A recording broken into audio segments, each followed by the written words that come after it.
Hey guys, welcome to my channel or welcome back to my channel. If you're new here, my name is Esther and I talk about all things books. Join me on today's video where I break down what I have read in the last week. Let's get started. Okay, I'm just gonna jump into it because I don't know how many times I've already recorded this same exact clip. And you guys, I also cannot believe how time is going by so fast. It's already been a week of August. Like, what's happening? Uh, I don't understand.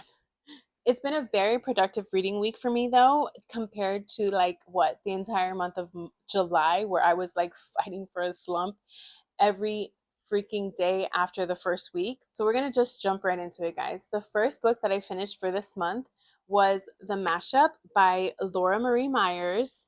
I am obsessed. Obsessed. This was a book of the month add-on for the month of July. I added it because it was a new release and it was a debut novel at that. You guys, when I tell you, it was really the cover that sold me. I mean, the synopsis as well, especially as a fellow millennial.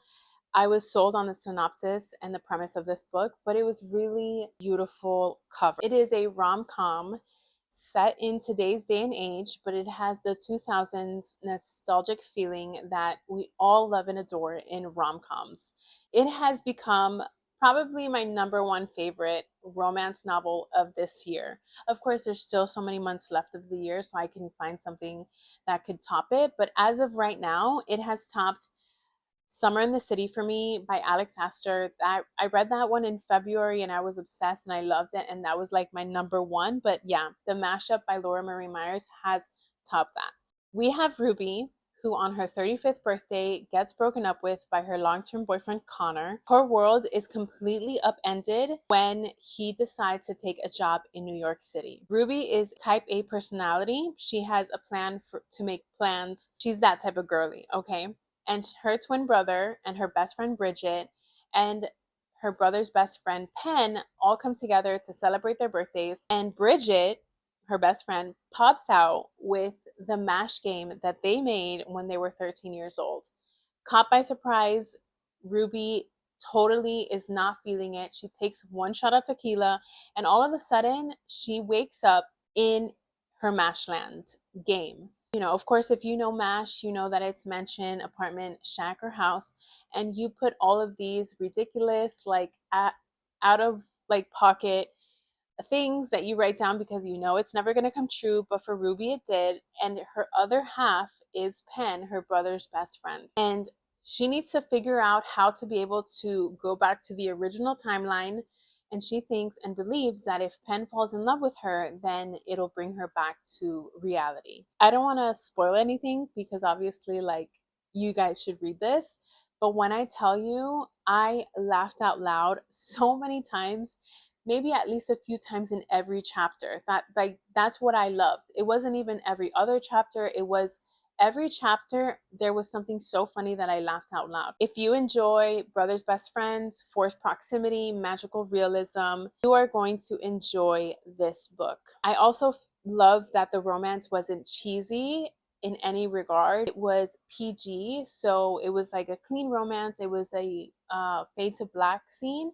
Like, it really took me out of my reading slump and pushed me full force to just want to continue to read and read and read. So I really enjoyed it. I gave it a 5 stars because I just had that feeling from the moment I started reading it. I'm like, this is a 5-star read, and I'm going to give it 5 stars because it made me laugh. I fell in love with the characters, even the side characters. Like, the overall story was a beautiful one. That was the one that I finished this week and I really enjoyed. The next book that I finished this week was Say You'll Remember Me by Abby Jimenez. I took forever to read this book.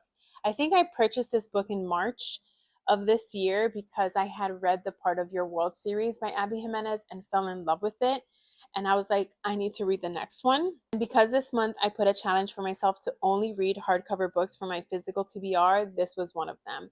And I am so glad I finally picked it up. Abby Jimenez is one of my favorite authors. I have now, with Say You'll Remember Me, have read 4 of her books. I am not surprised that I have come back to reading Abby Jimenez. She does such an amazing job at creating characters, writing stories, and really making her stories believable and relatable. There were so many trigger warnings about this book. There were also so many mixed reviews that I came across that made me kind of just continue to push back this book, because I'm just like, dang, like, what if I don't really like it like I like Part of Your World, the Part of Your World series? You know what I mean? And I was a little bit hesitant, but I'm like, nah, let's do it. I've set this challenge out for myself. This is a hardcover. Let's put it to like on the TBR list so I can read it. And I am so freaking glad I did. I don't think that it will top my number one favorite for right now, which is Yours Truly. It definitely freaking came close, guys. Like, it came close. Abby Jimenez does such an amazing job writing characters. I loved Samantha. I loved Xavier. I loved the side character, Samantha's sister. I forgot her name. Guinevere? Geneva? One of those. I don't know, just Samantha's sister, okay? I loved everybody. Like, I loved it all. The trigger warnings, though, I will say that it does speak heavily upon dementia and animal abuse. So if you don't like that, I would say skip the parts, but you can't really skip the part of dementia. Like, dementia is really woven into the story, and it's a part of the character that, like, character development.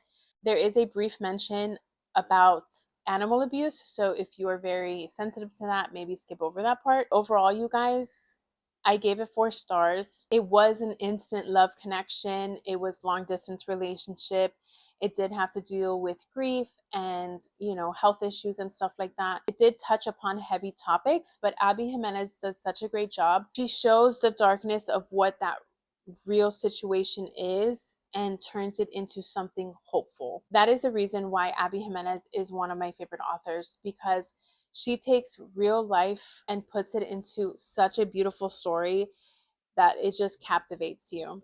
And I really, like, I couldn't put this book down. It was so freaking good. So if you have been hesitating on this one, please do not hesitate anymore. Pick it up. You'll love it. I also, because so many people don't like instant love connection, I'm going to tell you right now that instant love connection works so well with this story and so well with this book that, like, I can't picture it not being an instant love connection.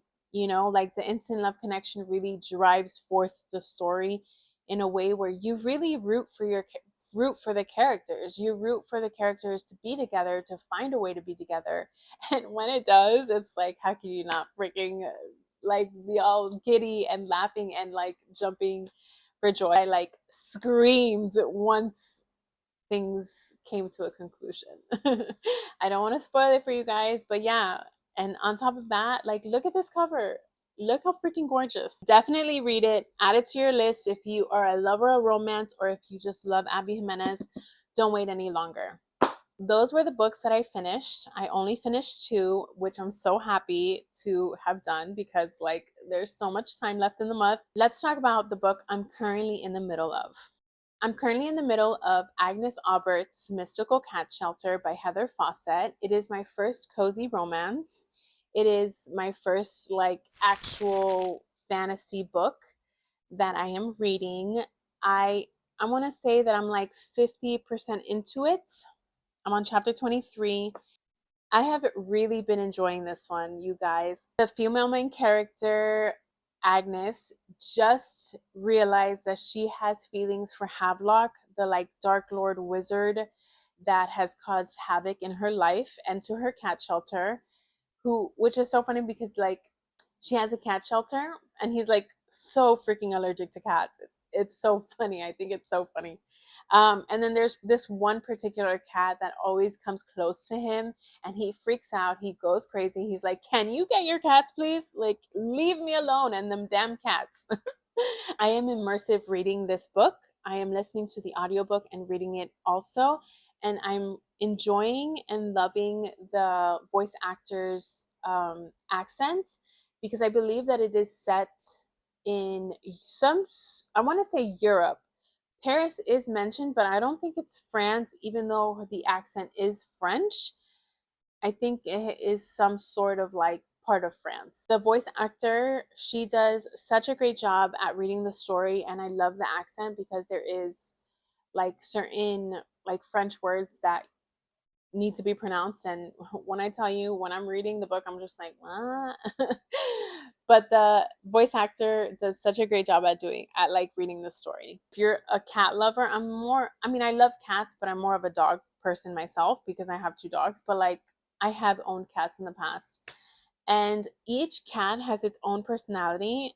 Heather Fawcett does a really great job at writing about cats, about their personalities, and how they just go about the day. I love that. And Agnes is such a like quirky little like female main character. She has a type A personality.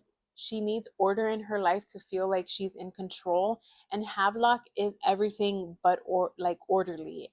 Havelock is like, I want to say that Havelock is like the most funniest wizard or evil wizard there is, because in every chance that he could have like done something to Agnes, he has chosen the opposite. So I think maybe he's getting feelings for her too, but I haven't gotten there yet. But I have gotten to the part where Agnes realized that she is like in love with him. We will see how this book ends. I'm excited to finish it. I think by today or tomorrow, if I just really put a lot of time into it, that I could finish it, and I'm excited too, guys. I think I'm a lover. I think I'm really liking cozy fantasy. I have another one in my physical TBR that is called Death Meets Cute. That's also a cozy fantasy. Tried to start, like I started that one, but I just wasn't in the mood for it. So maybe after I finish this one, I might just be in the mood for Death Meets Cute and make that my second cozy fantasy read. But you guys, I'm really loving this one, and I will give you guys the updates when I am done. If you want to see any updates on the books that I am currently reading, follow my TikTok at Violetblu Reads, and that is where you get the real-time reactions of the books that I'm loving, of the books that I'm hating. So follow me on TikTok if you want to get real-time reactions. Now jumping into what I'm currently reading on my Kindle. I am currently reading The Vanishing by Kelsey Crane. It is an e-arc that will be coming out August 18th. I am currently reading it, and that is a dystopian young adult novel. I don't know if dystopian novels are for me. That's all I'm going to say. I also did start Go Gentle by Maria Semple on my Kindle as well. I started that last night because it is on my physical TBR for this month. I wanted to get started, see how I liked it. If not, I could pass it up and start another one. So that's what I'm currently reading on my Kindle. Those are all the books that I finished and the books I'm currently reading. I will see you guys next time for my next midweek update. I hope to see you guys later. Don't forget to like, comment, share, and subscribe for more book content. I will talk to you guys later. Bye.